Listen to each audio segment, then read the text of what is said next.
प्रदेश राजश्री टंडन मुक्त विश्वविद्यालय प्रयागराज के कुलपति प्रोफेसर सत्यकाम ने पूर्वांचल पीजी कॉलेज रानीखेसराय में आयोजित एक दिवसीय कार्यशाला नामांकन अभिप्राय एवं प्रतिपुष्टि फीडबैक को दीप प्रज्वलन कर आगाज की। एक दिवसीय कार्यशाला की अध्यक्षता मुख्य अतिथि के तौर पर कुलपति जी ने अपने संबोधन में कहा कि विश्वविद्यालय नामांकित विद्यार्थियों को स्वयं अध्ययन सामग्री ऑनलाइन एवं प्रिंट उनकी इच्छा अनुसार उपलब्ध कराया जाएगा। अब विद्यार्थी विश्वविद्यालय से एक साथ 2 डिग्री हासिल कर सकेंगे। प्रोफेसर सत्यकाम ने आगे कहा कि विश्वविद्यालय उत्तीर्ण परीक्षार्थियों का अंक पत्र विद्यार्थियों के घर सीधे भेजा जाएगा। माननीय कुलपति जी मीडिया से भी मुखातिब हुए।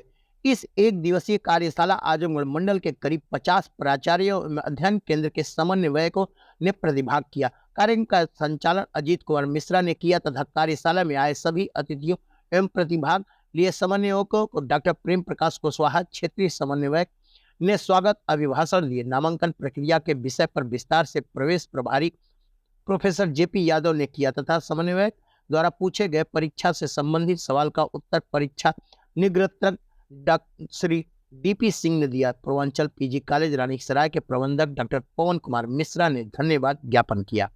सर, जैसा कि आज कार्यशाला का आयोजन किया गया है, तो क्या इसके पीछे उद्देश्य नई शिक्षा नीति किस तरह से बेहतर सुधार करने के प्रयास आप लोगों द्वारा किया जा रहा है और आजमगढ़ के लोगों को क्या सुझाव देना चाहिए? आजमगढ़ की धरती एक पावन धरती है और आज ही मुझे ये मालूम हुआ कि ये ऋषियों की धरती। तो मैं इन महर्षि की धरती पर आया हूं और राजर्षि टंडन विश्वविद्यालय को लेकर आया। इसका एक ही उद्देश्य है कि उत्तर प्रदेश का जो ये जनपद है उसमें कोई भी व्यक्ति, चाहे वो किसी भी समूह का हो, किसी भी समुदाय का हो, स्त्री हो पुरुष हो, वो शिक्षा से वंचित न रह जाए। जब मैं यहां आया तो मैं पवन भाई से बात कर रहा था। बात में मुझे पता चला कि एनसीवीटी जो एक वोकेशनल स्टडीज की एक शीर्ष संस्था है, रेगुलेटरी बॉडी है, उनसे इस कॉलेज को मान्यता मिली हुई है स्किल और वोकेशनल प्रोग्राम चलाने की। तो मैंने कहा कि एक बृहद योजना राजर्षि टंडन विश्वविद्यालय भी बना रहा है कि हम तमाम उन महाविद्यालयों और विश्वविद्यालयों से हम गठजोड़ करें जहां पर ये स्किल और वोकेशनल प्रोग्राम चल रहे हैं। मैं बार बार ये कहता हूं कि जो एनईपी की बात आपने कही, और एनईपी भी ये बात कहती है कि केवल ज्ञान प्राप्त कर लेना या सूचना प्राप्त कर लेना महत्वपूर्ण नहीं। मैं मानता हूं कि ये सूचना का युग है। हमारे पास आप लोगों के माध्यम से बहुत सारी सूचनाएं शीघ्रता से पहुंच जाती हैं, लेकिन क्या हम इससे ये वादा कर सकते हैं, ये इंश्योर कर सकते हैं कि हमारे हाथ की जो शक्ति है, कर्म शक्ति जो है, जिसके लिए भारत प्रसिद्ध रहा है, क्या हम उसको भूलते नहीं जा रहे हैं? क्या हम चाक को नहीं भूलते जा रहे हैं? क्या हम प्लम्बिंग को नहीं भूलते जा रहे हैं? क्या हम अपने हाथ से जो कृषि करते थे उसको नहीं भूलते जा रहे हैं? इसको फिर से वापस लाना है, यही भारतीयता है। और यही जो हमारे प्रधानमंत्री जी जब ये कहते हैं कि हमारे भारत को 2047 तक पूर्णतः विकसित कर लेना है, तो भारत को विकसित करने के लिए हमें पश्चिम की ओर नहीं देखना है। भारत को विकसित करने के लिए हमें अपनी ओर देखना है। हम इतने सक्षम हैं, हम इतने ताकतवर हैं कि हम दूसरों को शक्ति दे सकते हैं, जो विश्व गुरु की बात होती है। तो मैं फिर एनईपी पर लौटता हूं कि जो राष्ट्रीय शिक्षा नीति है, नेशनल एजुकेशन पॉलिसी, वो पॉलिसी यही कहती है कि अपनी भाषा में शिक्षा प्राप्त करो। तो जो राजर्षि टंडन मुक्त विश्वविद्यालय है, वो मुख्य रूप से हिंदी में शिक्षा प्रदान करती है, अंग्रेजी में भी प्रदान करती है, लेकिन मुख्य रूप से तो एक हम एनईपी का ये पालन कर रहे हैं, मातृभाषा में शिक्षा। दूसरा ये कि ज्ञान और कौशल को एक साथ मिलाना। तो अभी तक उस दिशा में बहुत प्रयास नहीं हुआ था, लेकिन मैंने वो प्रयास शुरू कर दिया है और हम कुछ ऐसे सर्टिफिकेट प्रोग्राम्स चलाएंगे। हम इंडस्ट्री से बात करेंगे, जो यहाँ पर उद्योग हैं, जो आजमगढ़ के आसपास जो उद्योग हैं, उन उद्योगपतियों से बात करेंगे कि उनके यहाँ जो काम कर रहे हैं लोग, उनको कैसे ट्रेन किया जाए। हम उनके लिए कोर्स मटेरियल्स तैयार करेंगे और वहीं उसकी ट्रेनिंग होगी जहां वो काम कर रहे हैं। अप्रेंटिसशिप होगी वहीं पर, लेकिन कोर्स मटेरियल हम तैयार करेंगे, हम उसका सर्टिफिकेशन करेंगे, हम उनको डिग्री देंगे। और अगर वो कार्मिक मान लीजिए कि बीकॉम करना चाहते हैं, बीए करना चाहते हैं, बीएससी करना चाहते हैं, तो उनको विशेष सुविधा उपलब्ध कराएंगे। जैसे हम अपने जेल में रहने वाले बंदियों के लिए जो विशेष सुविधाएं उपलब्ध कराते हैं, तो हम एक पूरी योजना बनाएंगे कि यहाँ जो खेतों में काम कर रहे हैं उनको कैसे अच्छे बीज चाहिए, कहाँ से अच्छे बीज मिलेंगे, कहाँ अच्छे ढंग से वो कृषि कर सकते हैं, उनको हम सिखाएंगे। हम बड़ी बड़ी डिग्रियां उनको कृषि में नहीं दे सकते हैं, क्योंकि रेगुलेटरी बॉडी ये कहती है कि दूर शिक्षा से आप कृषि का अध्ययन अध्यापन नहीं करवा सकते। इस पर मैं कोई टिप्पणी नहीं करना चाहूंगा। हम कर सकते हैं ये मैं कहना चाहता हूं, लेकिन हम सर्टिफिकेशन और डिप्लोमा के लिए स्वतंत्र हैं, इसलिए एग्रीकल्चर में भी सर्टिफिकेट और डिप्लोमा करेंगे। उत्तर प्रदेश एक बहुत बड़ा राज्य है। मैं तो ये कहता हूं कि पूरा यूरोप इसमें समा जाएगा। इसमें कई भाषाओं के लोग रहते हैं। हिंदी तो मुख्य भाषा है, यहाँ ब्रज भी बोली जाती है, बुंदेलखंडी भी बोली जाती है, अवधी भी बोली जाती है। मेरा ये लक्ष्य है कि इन भाषाओं के प्रचार प्रसार के लिए भी मैं कुछ करूं, हमारा विश्वविद्यालय कुछ करे। इनमें कुछ ऐसे प्रोग्राम, जैसे इसमें गीत हैं बहुत सारे, जो गीत गाए जाते हैं विवाह में, संस्कारों में, वो लुप्त हो रहे हैं धीरे धीरे। उसको भी हम अपने विश्वविद्यालय में उसको हम संग्रहित करेंगे, उसको छापेंगे, उसका डिजिटाइजेशन करेंगे। आपके आजमगढ़ के आसपास भी बहुत सारे ऐसे गीत होंगे जो गाए जाते होंगे अलग अलग समयों पर, हम उसको संग्रहित करना चाहेंगे। तो एक बहुत बड़ी योजना है। मेरे पास 3 वर्ष का समय है और 3 वर्षों के समय में मैं ये चाहूंगा कि ये जब मैं इस विश्वविद्यालय से पूर्णता प्राप्त करूंगा, तो मैं ये चाहूंगा कि ये विश्वविद्यालय, राजर्षि टंडन विश्वविद्यालय में एडमिशन लेने के लिए लोग भागें, लोग दौड़ें और लोग ये गर्व से कह सकें कि हम उत्तर प्रदेश राजर्षि टंडन विश्वविद्यालय के विद्यार्थी। मैंने बात की थी बजट की कि उनके पास कोई रिकॉर्ड नहीं होता है, कौन से बच्चे पास आउट हुए हैं, तो इन सब समस्याएं भी आपके सामने हैं। इनको कैसे दूर किया जाएगा और इसमें कैसे सुधार किया जाएगा? देखिए, मैं सब कुछ अब ऑनलाइन कर रहा हूं, सब सेंट्रलाइज्ड होगा। कोई भी अध्ययन केंद्र, बस मुझे थोड़ा सा समय दे दीजिए 6 महीने का, सारे अध्ययन केंद्र या सारे विद्यार्थी अपना एनरोलमेंट नंबर डालेंगे और एनरोलमेंट नंबर डालते ही उनका पूरा का पूरा रिजल्ट उनके स्क्रीन पर आ जाएगा। मैं एक ऐप भी विकसित करने जा रहा हूं, एग्जामिनेशन के लिए अलग, एडमिशन के लिए अलग।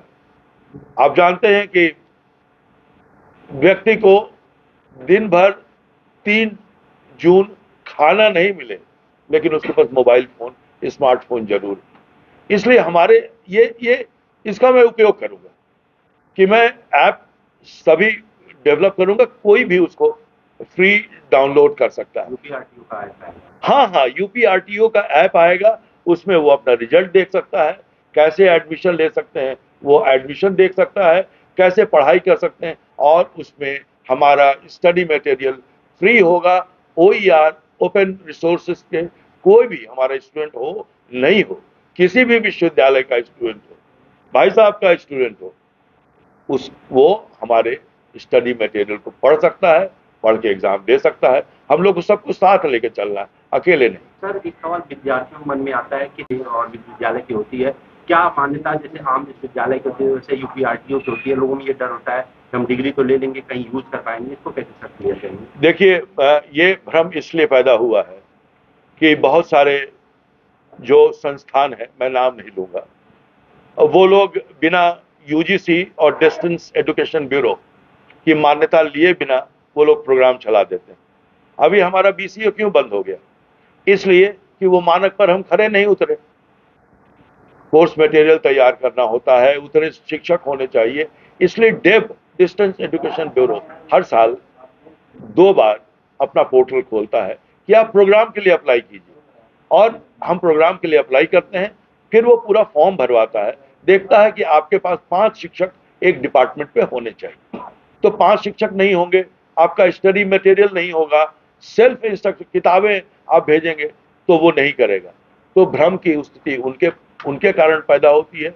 यूजीसी हर बार लिस्ट निकालता है कि ये जो संस्थान है वही वैलिड है, ये संस्थान वैलिड नहीं है। ये दोनों ही केसेस में है। जो फेस टू फेस टीचिंग है, कॉलेजेस में जाके जो विद्यार्थी पढ़ते हैं वो उनके साथ भी है, और जो राजर्षि टंडन जैसे मुक्त विश्वविद्यालय उत्तर प्रदेश में एक ही है। ये मैं सबसे ये कहना चाहता हूं आप लोगों के माध्यम से कि उत्तर प्रदेश में एक ही मुक्त विश्वविद्यालय है, वो है उत्तर प्रदेश राजर्षि टंडन मुक्त विश्वविद्यालय। अगर दूसरा कोई कहता है कि हम भी मुक्त शिक्षा देते हैं तो कहीं ना कहीं आपको हमारे विद्यार्थियों को धोखा दे रहा है। इसलिए इस बात से आप अपने सारे पाठकों को ये सचेत कर दीजिए कि इसके अलावा उत्तर प्रदेश में और मुक्त शिक्षा का कोई विश्वविद्यालय नहीं है, उत्तर प्रदेश का एकमात्र है, और हमें यूजीसी से मान्यता प्राप्त है। सर, आजमगढ़ में राष्ट्रीय विश्वविद्यालय है, पूर्वांचल विश्वविद्यालय में पढ़ सकते हैं? ये आपने बहुत अच्छा सवाल किया। हमारा विश्वविद्यालय एक ऐसा विश्वविद्यालय है जो चल रही साइकिल के 2 अतिरिक्त स्टैंड, जो पूर्वांचल विश्वविद्यालय में साइकिल पर चल रहा है उसको 2 स्टैंड और चाहिए, 2 डिग्रियां और चाहिए। तो हमारे पास है, स्किल की डिग्री हम देंगे, वोकेशनल की डिग्री हम देंगे, एक साथ साइमल्टेनियसली। ऐसा नहीं कि वो बीए पास कर जाए और तब वो बीकॉम करे, नहीं, वो बीए करे, हमारे यहाँ से बीकॉम कर ले, वहां क्लास करना उसके लिए जरूरी है, हमारे यहाँ काउंसलिंग करना जरूरी है।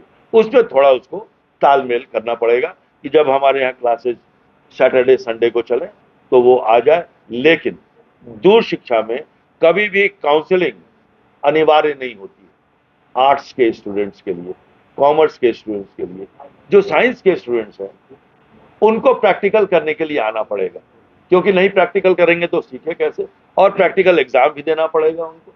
तो इसलिए ये व्यवस्था है, और बहुत सभी विश्व, केवल पूर्वांचल ही नहीं, कोई भी विश्वविद्यालय में पढ़ रहा विद्यार्थी हमारे यहाँ नामांकन कर सकता है, और हमारे यहाँ पढ़ रहा विद्यार्थी पूर्वांचल में नामांकन कर सकता है। ये वाइस वर्सा है, और नई शिक्षा नीति, राष्ट्रीय शिक्षा नीति की यही खूबी है, क्योंकि उसमें ज्ञान और कौशल दोनों एक साथ अर्जित कर लेता है। और जब वो बीए पास करके ग्रेजुएट करके बाहर निकलता है तो उसके पास स्कोप बहुत होता है कि वो कैसे भी नौकरी कर सकता है, स्किल वाली भी केवल नौकरी कर सकता है, और पीसीएस के एग्जाम भी दे सकता है।